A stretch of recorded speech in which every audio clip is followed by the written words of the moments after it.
Ville fortifiée dont les remparts, vus de près, semblaient toucher les cimes d'Eperdia. Un homme d'âge mûr, en toge, cheveux et barbe grisonnante, observait la majesté de la structure un instant, bien que conscient qu'il y avait plus grave dont s'inquiéter. Un garde sortit en toute vitesse par la grande porte d'entrée et vint s'adresser respectueusement à lui, empreint de fascination. « Vous êtes le grand Aravis? C'est un honneur, monsieur !» Nous parlerons plus tard de ma notoriété. Je n'étais pas très loin et un messager de Béronas m'a informé que la ville essuyait un grave problème, alors je me suis dépêché. Oui, monsieur, vous avez raison, concédant le soldat en lui ouvrant l'accès à la ville, où le magicien observa en son centre un champ de force blanchâtre opaque qui s'étendait en demi-sphère. Que se passe-t-il au juste ici ? Demandait Aravis, autant troublé par cette vision que par la vue des nombreux habitants qui pleuraient et paniquaient autour, une grande partie d'entre eux préparant à contre-cœur leurs bagages par peur. Cette barrière étrange est apparue il y a quelques heures. Nous n'arrivons pas à communiquer avec ceux qui sont à l'intérieur et les quelques éclaireurs qu'on a envoyés ne sont pas revenus. On sait juste qu'on peut y pénétrer, mais pour l'instant, personne n'en est ressorti, m'informa le soldat sur les nerfs. Le héros se retrouvait à hésiter face à l'apparition qui paraissait quasi céleste. Mais en rejetant un coup d'œil poussé sur l'angoisse et le bouleversement ambiant qui frappait les pauvres gens par centaines, sa résolution ne tarda pas à se durcir. « J'y vais !»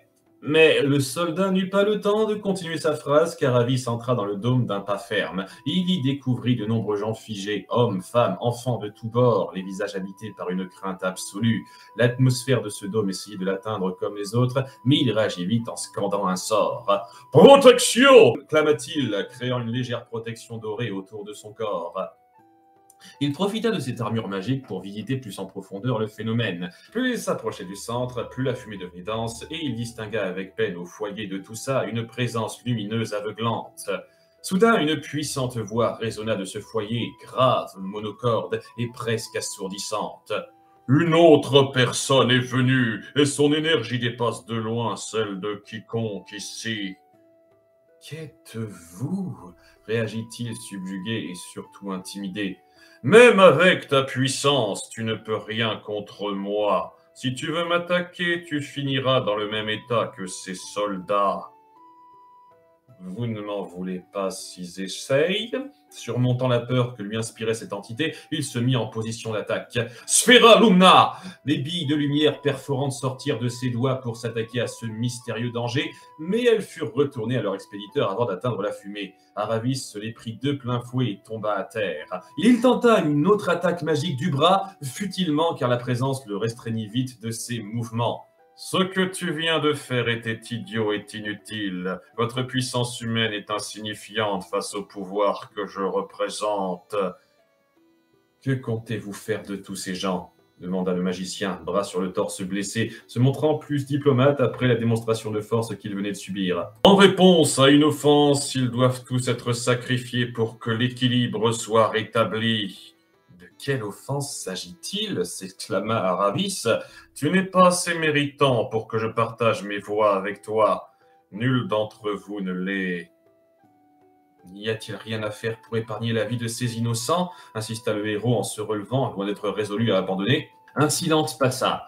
On aurait dit que l'entité réfléchissait, pendant qu'Aravis fixait sa lumière, inquiétude au cœur.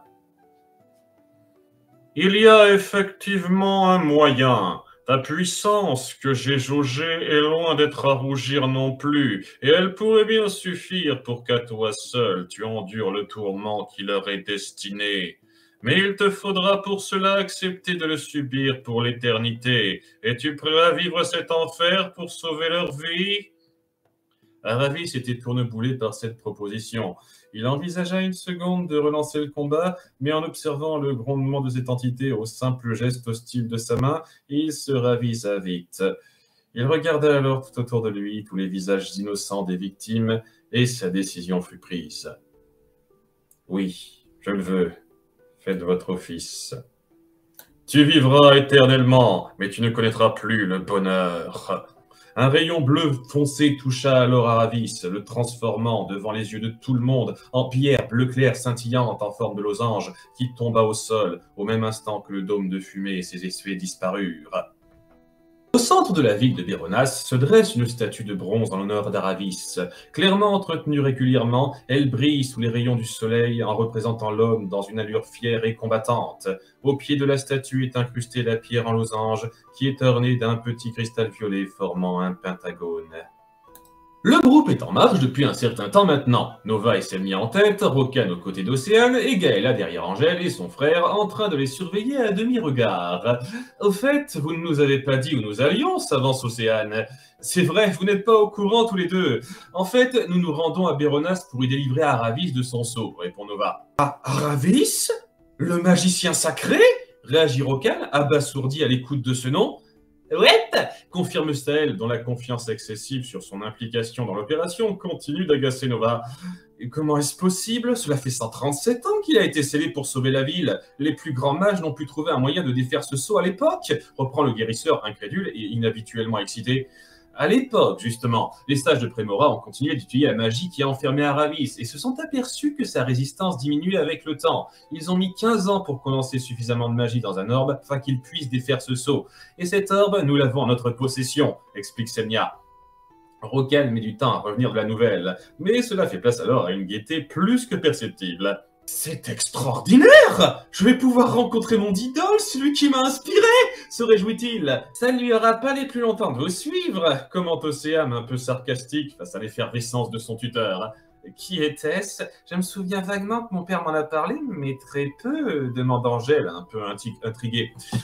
Aravis était un grand magicien qui maniait avec une grande dextérité la magie de la lumière. Tout au long de sa vie, il a voyagé aux quatre coins du continent et s'est servi de ses pouvoirs pour aider ceux qui étaient dans le besoin, résume Rokan, passionné. Mais un jour, alors qu'il avait 53 ans, une entité mystérieuse a été entendue à Béronas et a voulu s'emparer de tous les esprits de la ville. Aravis s'est sacrifié en se faisant sceller à leur place pour éviter que les habitants ne soient fauchés, continue Gaëla.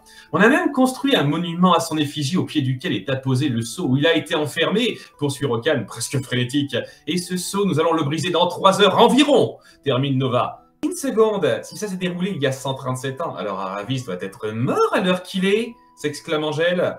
Les habitants ont rapporté que l'entité qu'il a scellée a du même coup stoppé son processus de vieillissement pour qu'il endure éternellement cet emprisonnement, explique Semnia.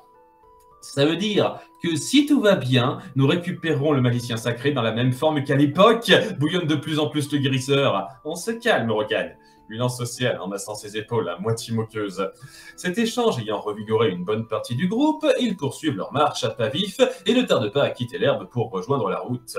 Peu après, ils aperçoivent sur le côté un homme assis, portant cape, capuche et gants blancs, qui se tient la jambe gauche blessée. Inquiet, ils accourent alors vers lui. « Vous allez bien, monsieur ?» s'enquiert Semnia. Arrivée plus près, elle profite d'un aperçu plus détaillé de son visage. Ses pommettes saillantes et ses yeux marron perçants ne la laissent pas indifférente. De même que sa voix grave cassée qui sonne délicieusement aux oreilles de la guerrière. Oui, c'est juste une égratignure, dit-il. Je vais vous arranger ça, intervient Rokan en posant ses mains sur la blessure qui guérit en quelques secondes. Merci beaucoup pour votre aide. Ce n'était pas grand-chose, mais que faites-vous seul sur cette route? Rétorque le guérisseur, alors que Semnia aide l'homme à se relever et contente de lui tenir la main. En fait, je rentrais chez moi après avoir vendu toutes mes marchandises dans différents villages du coin. Vous êtes donc un marchand ambulant? Demande Gaëla. C'est exact, Favart pour vous servir. Et comment pouvez-vous transporter vos marchandises sans moyen de transport? Questionne Nova, un peu sec, en voyant l'attention douce que lui porte sa coéquipière. En fait, je me suis fait attaquer en chemin et la seule chose que ces bandits m'ont laissée, c'est la blessure que votre ami vient de soigner, répond-il, un peu embarrassé. Et vers où habitez-vous? S'intéresse Semnia attentivement. Ma maison se situe au nord de Béronas, informe-t-il, à la grande joie de cette dernière. Ça tombe bien, nous nous dirigeons nous aussi vers Béronas. Vous pouvez venir avec nous, comme ça vous serez en sécurité. Elle se tourne vers Nova et lui fait les yeux doux. Cela ne pose pas de problème. Il peut venir, concède-t-il en tournant la tête, à la fois charmé et agacé par la tête angélique que Semnia lui montre. Je vous remercie, vous êtes trop bon, le loup Favart, ce qui n'arrange pas son irritation. Alors, quelles anecdotes de vente auriez-vous dans votre besace? Ne tarde pas Semnia à se coller au jeune marchand, un peu mal à l'aise de cette familiarité. Oh, je n'arrive pas à croire que c'est dans les premiers sujets de conversation que je vais me farcir en partant à l'aventure, remet Océane. Durant les quelques heures de marche qui suivent, Semnia insiste pour faire connaissance avec Favart, qui se montre homme de peu de mots en chemin, un peu gêné par l'attention que la guerrière lui porte. La route est fatigante sur le long terme, et à un moment même, Nova se propose pour transporter Angèle sur son dos. Staël demande la même attention à Gaëla, qui lui refuse à son grand âme. Ainsi, le voyage jusqu'à Béronas se fait sans encombre, et les remparts de la ville sont enfin à portée de vue. Au fait, Favart, pourquoi portez-vous des gants? Il fait loin d'être froid, demande Semnia, toujours curieuse, à des seins attrayants. En fait, je supporte mal la saleté et je les porte en permanence pour ne pas me tâcher. Ça ne doit pas être pratique pour un marchand ambulant. Comment les gens réagissent quand vous leur tirez la main? S'interroge-t-elle. Les gens supportent assez bien cette manie. Et à part ça, avez-vous d'autres manies? Continue Semnia, un peu espiègle. Nous sommes arrivés, intervient Nova, sec, pointant la porte de sud de la ville à une petite centaine de mètres et cachant de peu son agacement face à ses roucoulades. C'est là qu'on se sépare. Je dois prendre l'entraîneur pour rentrer chez moi, informe Favart. Ne pourrions vous accompagner. Bon retour chez vous. Nous avons quelque chose d'important à faire, lance le chef en coupant très volontairement le flirt de sa coéquipière. Favart s'éloigne en saluant le groupe timidement de la main, ils lui rendent le geste, Nova avec le moins d'enthousiasme, et Semnia visiblement un peu frustrée. Avant de briser le sceau, ne serait-il pas plus prudent d'informer au préalable les habitants de ce que nous comptons faire? Ils risquent de ne pas comprendre s'ils nous voient faire de la magie sur le sceau renfermant leur ancien sauveur, réfléchit Gaëla. Tu as raison, allons d'abord voir le chef de Béronas, acquiesce Nova. On pourrait peut-être se reposer un peu avant, j'ai les jambes en compote, gémit Staël. Le chef de Béronas, assis sur sa chaise surélevée qui ne lui octroie pas une grande modestie, accueille le groupe qui porte le sceau du roi prémort, entouré de 2 conseillers. Très formel, il lit une missive que Noah lui a fait passer. Il n'y a pas erreur, c'est bien la marque authentique du royaume de Prémora, affirme le conseiller à sa droite. Alors c'est vrai? Vous comptez libérer Aravis, notre sauveur, de sa prison? Reprend le chef de la ville qui passe du doute à l'excitation. En effet, confirme le lancier, dans ce cas, je vais prévenir les habitants. Il y a de fortes chances que vous ayez un grand public lors de la libération. Cela sera une fanfare de premier ordre sous mon mandat, s'égaye-t-il. Flashback numéro 2. Aravis se retrouvait à l'intérieur d'un cube bleu clair de 2 mètres de côté. Déboussolé par son nouvel habitat, dont le vide était déjà perturbant, il en examina les contours et la monotonie qu'il renvoyait ne faisait que se confirmer. Plissant des yeux, il tenta de voir au travers de la prison magique qu'on lui avait érigée et ne put discerner qu'un néant vertigineux derrière ces murs qui semblaient impénétrables. Ce n'était pas faute d'essayer. Il passa des heures, des jours, des mois à lancer des sorts offensifs jusqu'à la limite de l'épuisement, allant jusqu'à frapper des poings et pieds à en saigner. Mais ses parois demeuraient parfaitement imperturbables. Au bout d'un moment, il perdit toute notion du temps et se contentait de tourner en rond dans son cube, le visage livide. Accueillant la fatigue qui le ferait dormir et oubliant un instant la monotonie écrasante qui l'attendrait à son réveil, à chaque fois. Cela faisait désormais longtemps qu'il ne comptait plus les jours passés. Dans sa énième routine de 400 pas, il finit par craquer et refrappa les murs de son poing à répétition, rouvrant les plaies à ses phalanges. Au bout du rouleau, il se mit à éclater son front le plus fort qu'il pouvait contre ce mur, endurant la douleur pour atteindre la douce délivrance qui s'offrait à lui, mais en donnant le dernier coup de tête, il se réveilla au sol de sa prison totalement guéri de ses blessures.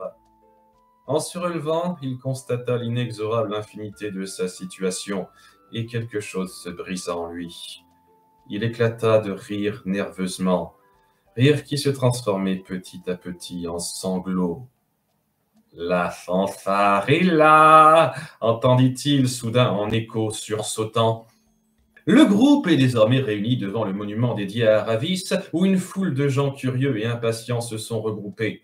L'effervescence est contagieuse, énormément d'habitants sont excités et ont préparé des repas d'offrande, des bannières de bienvenue, de la musique prête à détonner. Nos héros se retrouvent un peu désarçonnés face à toute cette attention, outre Roken qui partage l'excitation ambiante. Eh bien, le magicien sacré va recevoir un sacré comité d'accueil, commente Océane ébahi. Cette orbe magique n'a pas été testée, j'espère que ça ne finira pas en vilain pétard mouillé. À ces mots, Nova s'avance vers le socle contenant la pierre, sortant l'objet magique de son sac. C'est maintenant qu'on va voir si ça marche. Il lance l'orbe qui se brise pile sur le cristal violet. Une intense lumière s'en échappe alors et recouvre tout le seau qui se met à craqueler de toutes parts. Devant tous les spectateurs en haleine, ce seau éclate alors dans une fumée dense. Flashback. Qui est là? Cria Aravis en état de choc d'entendre quelqu'un parler pour la première fois depuis aussi longtemps. Personne n'est là. Non.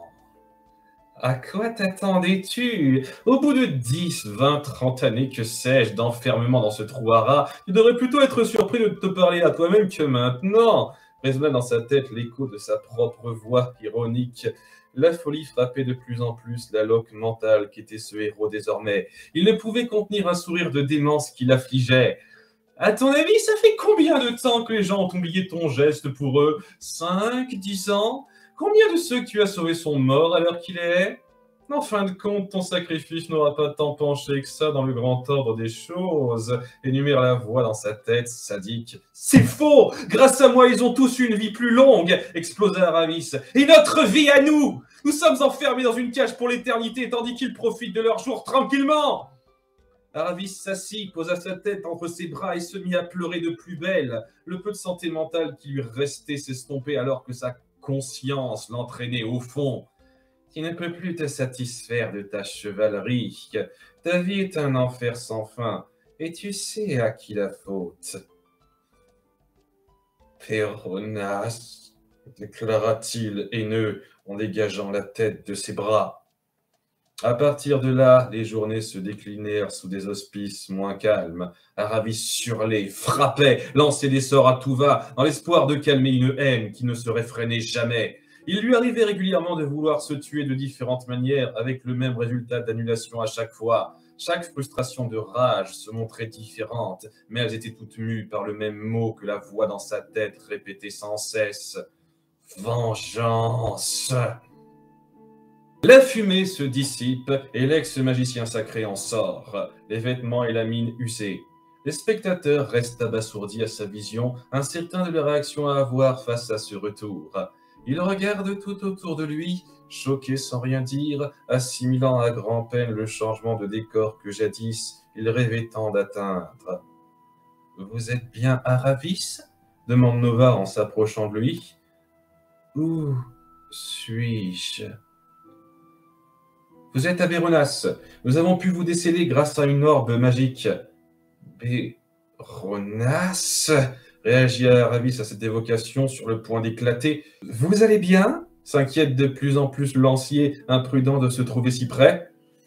Ultima! De son corps se propage alors une forte explosion lumineuse qui touche Nova de plein fouet, ainsi que toute la place du village, médusée par cette tournure.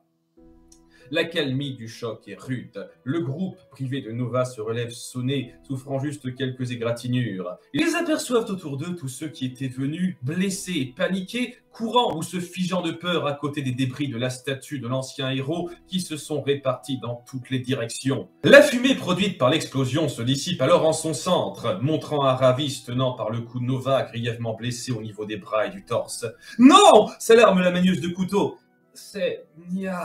prononce-t-il faiblement, arrivant à peine à rester conscient. « Pourquoi faites-vous ça, Aravis? Vous êtes censé être un héros pour tous ces gens !» hurle Rokan, encore en pleine stupéfaction, dont les cris n'atteignent pas le fou en pleine rage. « Béronas doit mourir! Je ne laisserai personne ici survivre! Les auras !» crie-t-il, de plus en plus furieux. De grands lasers de lumière sortent de sa main et visent aléatoirement les personnes alentour. Semnia, Gaëla et Angèle bondissent pour en pousser le plus possible hors de portée de l'attaque avant qu'elle ne les touche. Aravis semble s'impatienter de plus en plus. Devant la fureur de l'homme brisé, Océane se prépare à faire une invocation alors que son tuteur reste figé sur place et Staël, intimidé, tremble et hésite à bouger. « On devait mourir! Vous devez tous mourir! Ferras! Ferra! Luna !» Ces billes de lumière lancées à nouveau à l'aveugle manquent de toucher, entre autres l'invocatrice qui se stoppe. Le groupe dispersé autour d'Aravis désormais se retrouve en plein désarroi. Je me suis préparé à pas mal de choses concernant ce qui aurait pu arriver au grand magicien sacré, mais j'avoue que je ne m'attendais pas à ça. Cette voix provenant de derrière la fumée de sa dernière attaque attire toute l'attention et son auteur ne tarde pas à se faire découvrir. Favart ? S'étonne Semnia. C'est pathétique. Pour un homme avec un tel passé, d'en être réduit à une telle loque. Tu ne vaux plus rien désormais, poursuit-il froid, retirant sa capuche blanche. Tu me considères comme insignifiant, s'énerve Aravis. Et si c'était le cas, répond-il sèchement, ne manquant pas d'énerver le magicien qui jette alors Nova par terre. Les Sora! Il lui envoie de puissants lasers concentrés en fonçant vers lui. Favart les réceptionne avec ses gants dans une petite explosion lumineuse, suite à laquelle le marchand réapparaît indemne, arborant deux mains griffées en métal sombre au bout des bras. Cette vision surprend toute l'assemblée, dont Aravis, qui a tout juste le temps de s'en étonner que Favart lui fonce dessus. Sphéralou! Mais il n'a pas le temps de finir son sort, que les griffes acérées lui entaillent le ventre. Agonisant pendant plusieurs secondes qui paraissent une éternité, Aravis est choqué, puis soulagé à son tout dernier souffle, avant de s'écrouler par terre, mort. Dans les quelques instants qui suivent, Semnia et les autres se sont regroupés autour de Nova, que Rokan se dépêche de soigner. Ils ne lâchent pas leur sauveur des yeux, encore stupéfaits du bref combat qu'ils ont vu. Qui êtes-vous vraiment, Favart? Bredouille Larousse, chamboulé. Mon vrai nom est Lek. Je suis au service de Baki, informe-t-il de Marbre.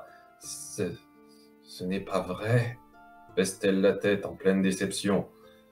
Pourquoi ne nous as-tu pas attaqué avant, alors qu'on avait notre garde baissée? Demande Nova qui commence à récupérer. Ne me comparez pas à Veblen. Je n'affronte personne à la déloyale. Qu'est-ce que tu fais avec Baki? Remplit l'Océane, inquisitrice. J'ai mes raisons. Je vous quitte, mais je pense qu'on se reverra bientôt. Termine-t-il neutre en brandissant le même cristal que son collègue archer-blond avant de disparaître. Combien d'ennemis humains va-t-on encore avoir? Déplore Gaëla. Alors que le groupe est en pleine circonspection sur ce que l'avenir de leur combat leur réserve, leur attention est vite retenue par la foule qui a commencé à se rassembler de nouveau sur la place, maudissant le cadavre du magicien qu'ils célébraient il y a à peine une quinzaine de minutes. Ce n'est pas un héros, c'est un monstre! Nous avons perdu notre temps à le glorifier!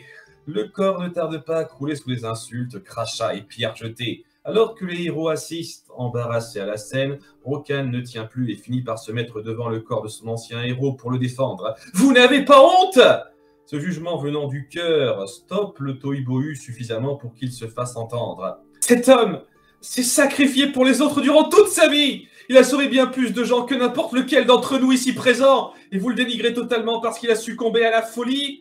J'ignore ce qu'il a transformé comme ça, mais je sais qu'il ne méritait pas ça, tout comme il ne mérite pas ce que vous lui infligez à sa mémoire tout de suite. » Éclate-t-il, passionné et sanglotant, calmant la colère de la foule, encore tourneboulée. « Rokan, combat-t-il l'invocatrice en voyant son tuteur bouleversé. Le groupe sort de Béronas avec une nouvelle charrette et de nouveaux chevaux. L'ambiance est assez morne et ils digèrent encore les résultats de leur visite. « Je ne vois pas comment ça aurait pu se passer plus mal, » commente Océane. « Je ne comprends pas. Si c'était un si grand héros, pourquoi s'en est-il pris à tout le monde ?» s'interroge naïvement Staël. Vivre tout seul, coupé de tout pendant si longtemps, lui a fait perdre la tête. Nous aurions dû y penser. À cause de nous, beaucoup de gens ont été blessés. Heureusement qu'il n'y a pas une mort, à part lui, regrette Gaëla. Nous étions tellement contents à l'idée de retrouver le grand héros du passé que nous n'avions pas envisagé cette possibilité. Je me sens stupide, grogne le chef, frappant sa paume du poing de frustration. Je me demande encore quelle offense cette entité voulait réparer en prenant sa vie, réfléchit Angèle perplexe. Alors que l'impression de gâchis se ressent chez tout le groupe, Océane observe du coin de l'œil son tuteur dépité. Navrée, elle s'approche de lui pour tenter de le soutenir. « Je suis désolé, Rokan. La personne qu'on a rencontrée n'était plus le magicien sacré depuis longtemps, dit-il pour se convaincre. » Semnia, qui conduit la charrette, semblait légèrement en peine, elle aussi. Nova, inquiet, vient lui parler. « Est-ce que ça va ?»« Aucun problème, » répond-elle à retardement d'un sourire un peu forcé pour rassurer son coéquipier. Lek entre dans la même pièce sombre où la femme blonde aux yeux gris sans pupille continue de faire des planifications sur son bout de papier impassible. En voyant le griffu arriver, elle le fixe, attendant un rapport de sa part. « Aravis est mort, » signale-t-il. « Pourquoi n'en as-tu pas profité pour te débarrasser de ces héros ?» demande-t-elle en écrivant cette information imperturbable. « Prince Baki ne m'en a pas donné l'ordre direct. Mais j'ai rapporté quelque chose qui pourra l'intéresser, » rajoute-t-il en sortant un orbe magique de sa poche.